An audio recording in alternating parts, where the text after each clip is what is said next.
नमस्कार दोस्तों, स्वागत है आप सभी का आपके अपने YouTube चैनल हिंदी एकेडमी में। आज से हम लोग शुरू करने जा रहे हैं EMRS की रेगुलर क्लासेस। तो सबसे पहले माफी मांगूंगा आप सभी साथियों से कि अब तक आप लोगों के लिए क्लासेस उपलब्ध नहीं हो पाई। कुछ कारण रहा उसका, उसके बारे में बात नहीं करेंगे। चलिए शुरू करते हैं आज से। और जो भी साथी नए आ रहे हैं इस चैनल पर, पहली बार देख रहे हैं वीडियो को, तो चैनल को सब्सक्राइब जरूर कर लीजिएगा, क्योंकि इसी प्रकार से और भी क्लासेस आप लोगों को एक सिस्टमेटिक ढंग से मिलने वाली है। तो आज ये हमारी पहली क्लास है, बात करेंगे हम लोग आदिकाल पर। और आदिकाल पर देखिए, सबसे पहले जो हम लोग बात करेंगे और केवल वही बात करेंगे। आपका सिलेबस मैंने आप लोगों को बता दिया है। हिंदी एकेडमी ऐप पर जाकर के आप लोग सिलेबस को देख सकते हैं, क्या क्या सिलेबस है आप लोगों का। हम बात करने वाले हैं इस वीडियो में, थंबनेल पर आप लोगों ने देख लिया होगा।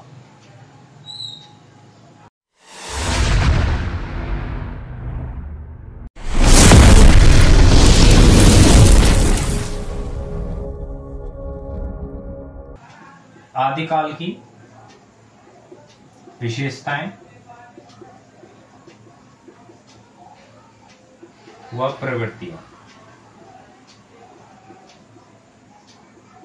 वीडियो थोड़ी सी बड़ी हो सकती है, क्योंकि आदिकाल की विशेषताएं प्रवृत्तियों का मतलब ये हुआ कि आदिकाल आखिर क्या था, इसको हम लोग समझने का प्रयास करेंगे इस क्लास के अंदर। चलिए कोशिश करूंगा कि आदिकाल की विशेषताओं को आप लोगों को या प्रवृत्तियों को एक सिस्टमेटिक ढंग से एक एक करके पॉइंट वाइज आप लोगों को पता चलती रहे। तो देखिए बात करते हैं, पहला क्या है।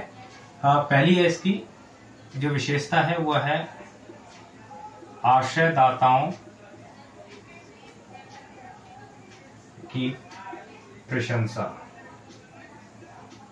ठीक है, पहला हमारी जो विशेषता है प्रवृत्ति हम कहें क्या रहेगी, आश्रयदाताओं की प्रशंसा। देखिए आश्रयदाताओं की प्रशंसा का क्या मतलब हुआ, जितने भी कवि रहे हैं हमारे यहाँ पर आदिकाल के अंदर, वो किसी न किसी राजा के आश्रय में रहे, और वे सभी के सभी जितनी भी प्रशंसा करते थे राजा की, वो किस प्रकार से प्रशंसा होती थी, वो होती थी बिल्कुल अतिशयोक्तिपूर्ण।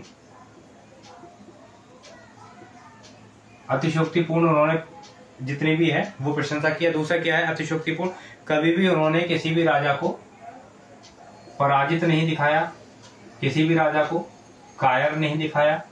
ठीक है, उन्होंने हमेशा उनकी बढ़ा चढ़ाकर के प्रशंसा की है। और ये प्रशंसा का क्या कारण रहा, प्रशंसा का कारण रहता था स्वर्ण मुद्राएं, या आप कह सकते हैं इसको कि एक धन को पाने की जो लालच है वो उन कवियों में रहा उस समय पर, जिसके कारण उन्होंने अतिशयोक्तिपूर्ण वर्णन किया, किसी भी राजा को कायर पराजित नहीं दिखाया।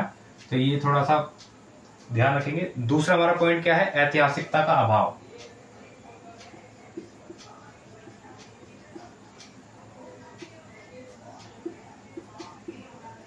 ऐतिहासिकता का अभाव, देखिए इस पॉइंट को कैसे समझेंगे हम लोग। ऐतिहासिकता का अभाव, आदिकाल के अंदर जितना भी साहित्य हम लोगों को मिलता है उसके अंदर जो चरित्र लिए गए हैं, जो नायक लिए गए हैं, वो ऐतिहासिक हैं।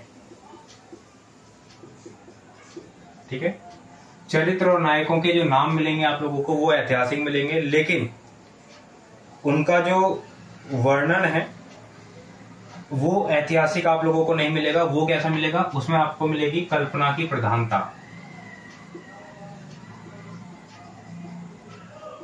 उसमें आप लोगों को क्या मिलने वाला है, कल्पना की प्रधानता।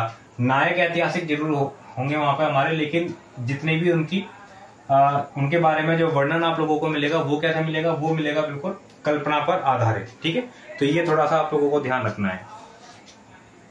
चलिए तीसरे पॉइंट पे चलते हैं हम लोग। तीसरा पॉइंट है हमारा अप्रमाणिक रचनाएं। अब देखिए इस काल में आप लोगों को सबसे ज्यादा अप्रमाणिक रचनाएं मिलती हैं। अप्रमाणिक रचनाएं यहां पर देखने को मिलती है। देखिए एक तो इनके अंदर जो इनकी प्रामाणिकता है वो बहुत ज्यादा संदिग्ध है। ठीक है, अलग अलग लोग जो है अलग अलग बातें करते हैं इनकी रचनाओं के बारे में, और यहाँ तक कि इसका जो रचनाओं का यहाँ पे समय काल है उसमें लगभग शताब्दियों तक का अंतर आपको देखने को मिल जाता है।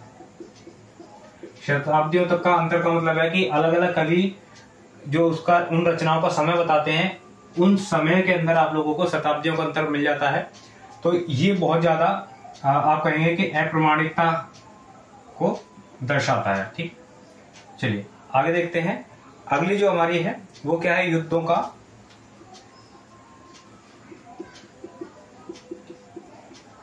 सजीव वर्णन।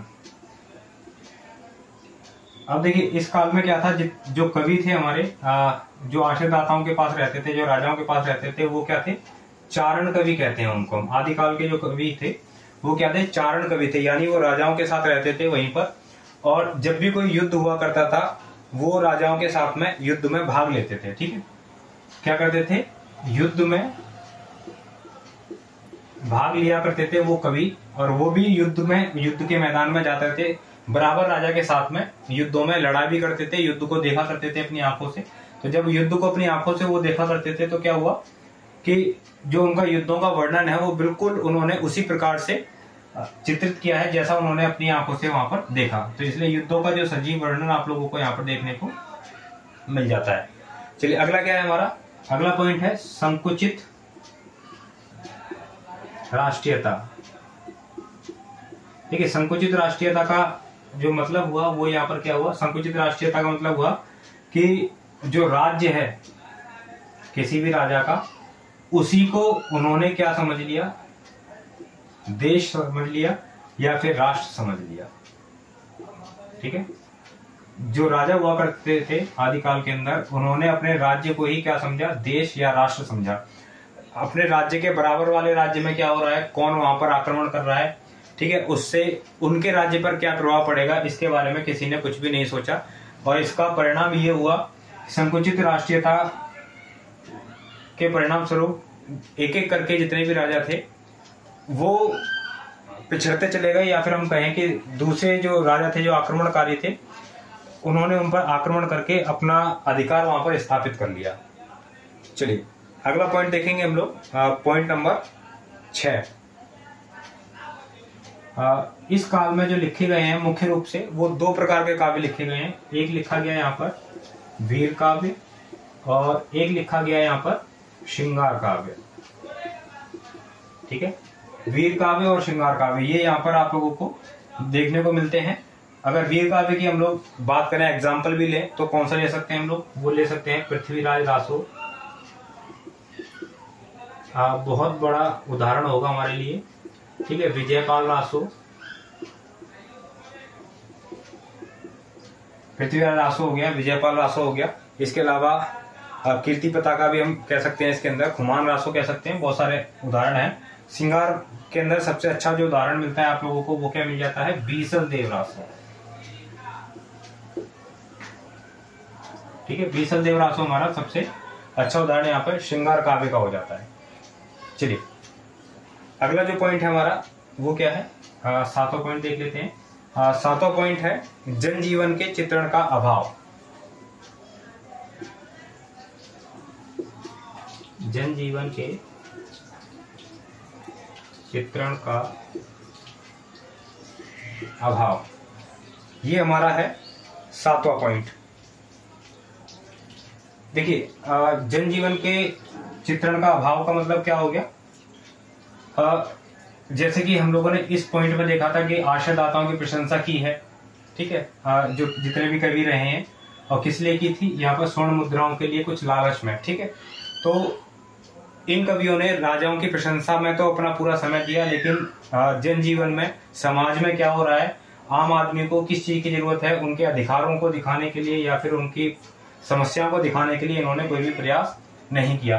तो जो मुख्य कारण रहा वो ये रहा कि उनकी प्रशंसा में इतने ज्यादा लीन थे ये सारे कवि कि उनको इतना कभी समय नहीं मिला कि वो जनजीवन के बारे में भी कुछ लिख पाते।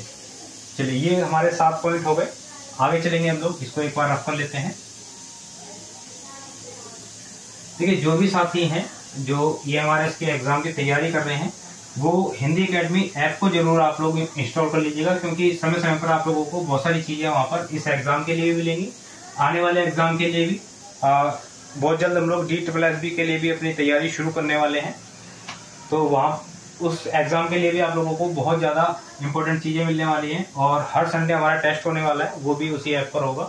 तो आप लोग जरूर से उस ऐप को इंस्टॉल कर लें, ताकि आप लोगों को जो आगे भविष्य में जितनी भी तैयारी कर रहे हैं उसके लिए योगदान मिल सके।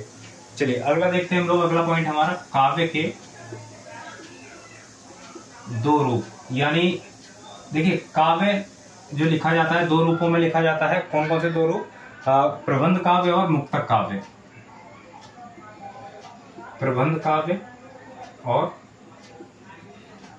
मुक्तक काव्य, ठीक है। और दोनों ही रूप आप लोगों को यहाँ पर आदिकाल के जितने भी रचनाएं हैं उनमें आप लोगों को देखने को मिल जाता है। प्रबंध काव्य भी आप लोगों को मिल जाते हैं, मुक्तक काव्य भी मिल जाते हैं। प्रबंध काव्य के लिए अगर हम उदाहरण की बात करें तो पृथ्वीराज रासो या खुमान रासो हो सकता है। यहाँ पे पृथ्वीराज रासो और खुमान रासो। और मुक्तक काव्य में हम बात कर सकते हैं बीसल देव रासो की, ठीक है। दोनों प्रकार का काव्य आप लोगों को यहाँ पे देखने को मिलता है। चलिए आगे चलते हैं हम लोग। हमारा पॉइंट नंबर 9,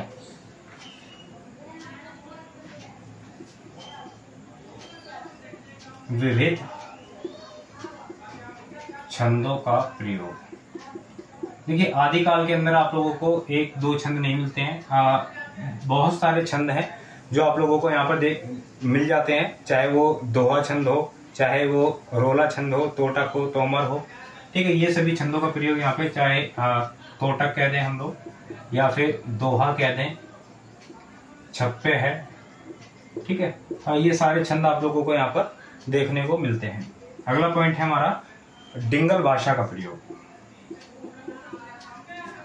डिंगल भाषा का प्रयोग।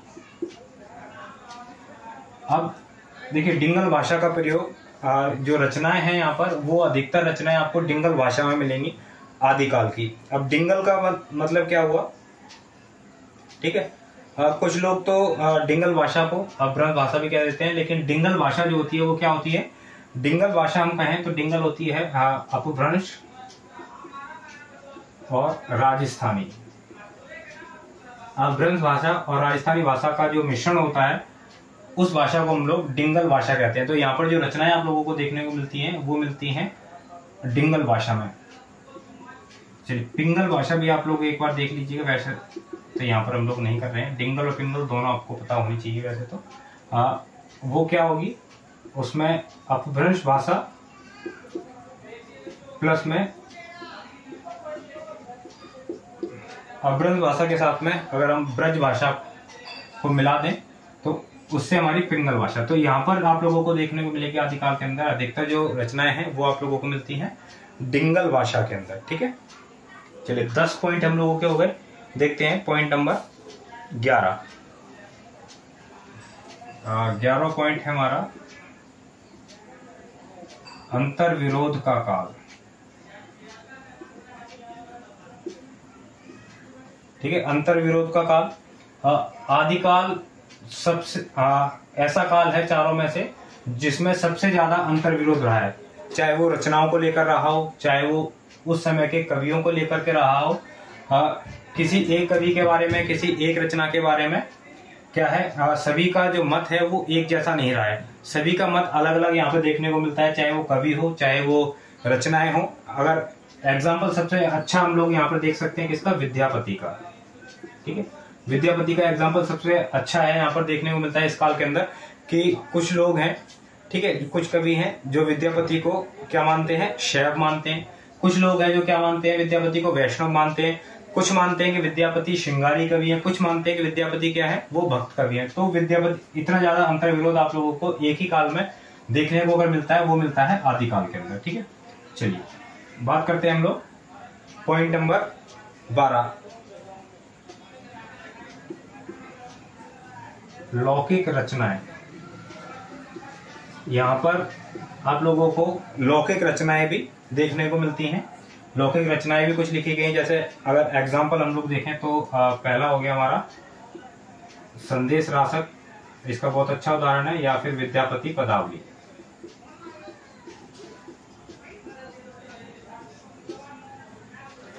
चलिए पॉइंट नंबर 13 देखेंगे। देखिए मैं आप लोगों को यही कहूंगा कि जो भी साथी हैं जो तैयारी कर रहे हैं डेडिकेटेड होकर के, और जो वास्तव में चाहते हैं कि उनकी तैयारी हो, जरूर आप लोग एक नोटबुक बना लीजिएगा, उसमें नोट्स बनाते रहिएगा सारे सारे जितने भी क्लासेस हो रही हैं। क्योंकि जितनी भी ये क्लासेस होंगी, अगर दोबारा से आप लोग इन सभी वीडियोस को देखने लग जाओगे तो इतना समय आपके पास रिवीजन के लिए नहीं होगा। तो आप क्लासेस देखते रहें और उसमें नोट करते रहें, ताकि एंड में जब आप बैठेंगे 1 दिन में 2 दिन में सारी क्लासों का रिवीजन आप लोग अपना नोट से कर पाएंगे। चलिए अगला देखते हैं नंबर 13।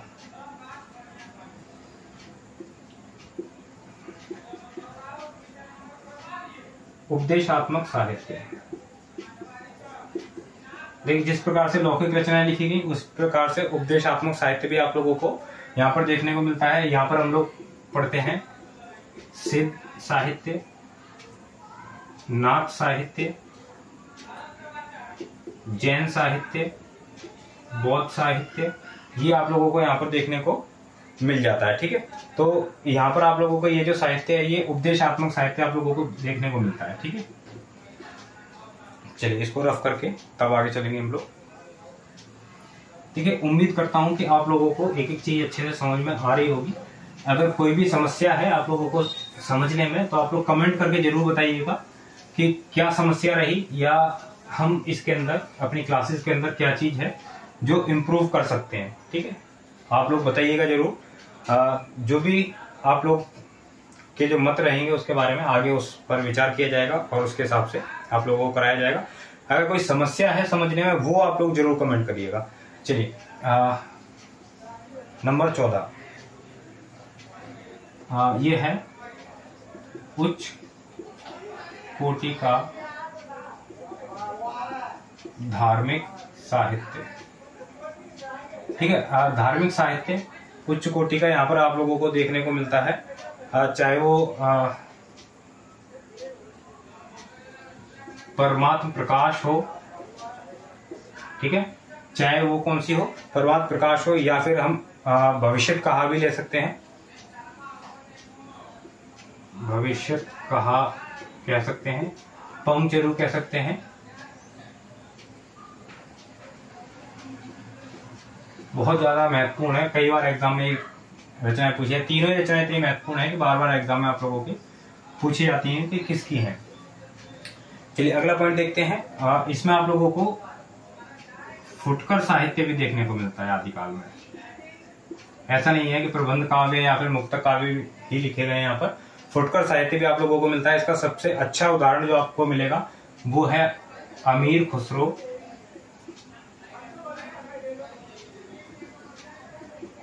की पहेलियां और मुकरियां।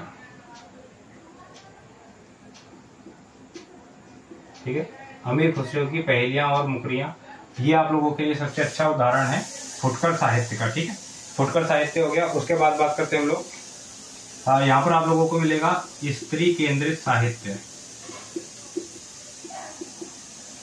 अब देखिए आदिकाल के अंदर आप लोगों को 2 ही प्रकार की रचनाएं मिलती हैं। एक तो श्रृंगार पर आधारित रचनाएं मिलती हैं, एक युद्ध पर आधारित रचनाएं मिलती हैं। दोनों का ये जो केंद्र बिंदु है वो स्त्री है। ठीक है, दोनों का केंद्र बिंदु स्त्री है। चाहे वो युद्धों का कारण रहा हो वो भी स्त्री है, आपस में परस्पर वैर का वैमनस्य का कारण रहा हो वो भी स्त्री है, अगर श्रृंगार का कारण रहा है वो भी स्त्री है। ठीक है, तो स्त्री केंद्रित साहित्य यहाँ पर आप लोगों को देखने को मिलता है। चलिए अगला देखते हैं, रासो साहित्य की रचना। ठीक है, रासो साहित्य आपको पता ही है, मैंने आपको बता दिया कितने सारे रासो हैं जो यहाँ पर इस काल के अंदर लिखे गए हैं। ठीक है, अभी कुछ उदाहरण मैंने आपको दे दिए, बाकी हम आगे जब कवियों को पढ़ेंगे तो एक एक करके उन रासों को भी देखेंगे। चलिए आगे देखते हैं, आखिरी पॉइंट देखेंगे इसमें, और आखिरी पॉइंट है हमारा अलंकार योजना। ठीक है, यहाँ पर हम लोगों को जो अलंकारों का प्रयोग है वो बहुत ही ज्यादा अच्छे रूप से मिलता है, बहुत ही अच्छा उदाहरण आप लोगों को मिल जाता है अलंकारों का। चाहे वो उपमा अलंकार हो, चाहे वो रूपक अलंकार हो, उत्प्रेक्षा अलंकार हो, सभी अलंकारों का प्रयोग यहाँ पे बहुत अच्छे से मिलता है। लेकिन जो सबसे ज्यादा प्रयोग जिस अलंकार का यहाँ पे किया गया है वो है अतिशयोक्ति। ठीक है, अतिशयोक्ति अलंकार का प्रयोग आप लोगों को यहाँ पर सबसे ज्यादा मिलता है। तो ये हो गया हमारा 18 पॉइंट, और इन पॉइंटों के माध्यम से आप समझ पाए होंगे कि आदिकाल किस प्रकार की परिस्थितियों से आप लोगों को परिस्थितियां आप लोगों को दिखाता है आदिकाल के अंदर।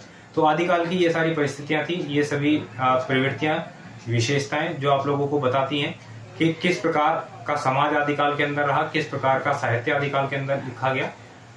आशा करता हूं आप लोगों को ये वीडियो पसंद आई होगी। अगर आपको वीडियो पसंद आई है तो चैनल को आप लोग जरूर सब्सक्राइब कर लीजिएगा, क्योंकि इसी प्रकार से और भी वीडियोस आप लोगों को मिलती रहेंगी। वीडियो को अपने दोस्तों को जरूर शेयर करें ताकि उनको ये वीडियो मिले और ये क्लासेस लेकर के वो अपनी तैयारी को बेहतर बना पाए।